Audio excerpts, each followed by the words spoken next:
Вітаю, пані та панове! З вами Шалений Макс, і сьогодні в нас огляд фільму за книгою Андрія Кузьменка «Я, Побєда та Берлін». Але спершу прошу вас наближати нашу перемогу через посилання під відео. Тож, разом до перемоги та слава Україні! Як завжди, поговоримо про фільм зі спойлерами. Сподіваюсь, що ви бачили фільм або читали книгу. А ми рушаємо. Там є один персонаж, який колекціонує старі корито. Так він за справжню совєтську побєду готовий нового Марса віддати.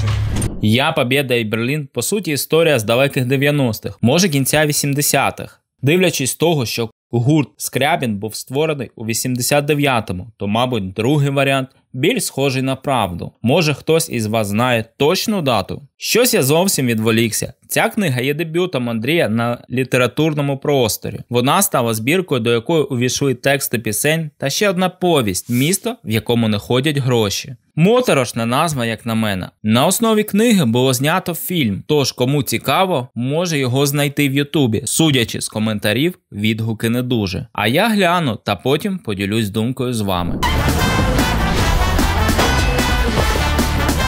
А сьогодні в нас огляд іншого фільму «Я ПБ. Я, Побєда і Берлін». Андрій Кузьменко розповідає нам, як він на початку своєї кар'єри разом із другом Бардом відправляється до Німеччини, аби поміняти стару Побєду. В Барда свій блекджек з манекенами. По приїзду трапляється багато цікавих речей, одна з яких це те, що саме знаходиться в манекенах. Збувши товар, вони відправляються на пошуки мужика, який був готовий мінятися на Мерс. Однак попередньо знайомлячись з дівчиною, яка далі їм дуже допоможе. Хлопак був майже при смерті, і навіть після того, як вони його врятували, він відмовився мінятися. Потім араби прийшли на розбірки, і від них рятує та сама дівчина, з якою вони познайомились у клубі. Кузьма знаходить адресу того хлопця, який хотів мінятися, і диво все ж таки трапляється. Отримує Мерса, по дорозі вони хапають речі, які хтось залишив посеред вулиці. Це їм дуже допомагає на кордоні. До них чіпляються бандюки, які вимагають щось цінне. Ті віддають речі, при цьому кричать, що головний обіцяв провести крізь кордон. Він, розуміючи, у разі, якщо відмовить, ніхто більше платити не буде. Допомагає пройти величезну чергу на кордоні, і вони вчасно потрапляють на концерт. А Бард вирішує стати їхнім продюсером, бо бачить у хлопцях потенціал. Після титрів нам показують уривок з ранніх років Андрія.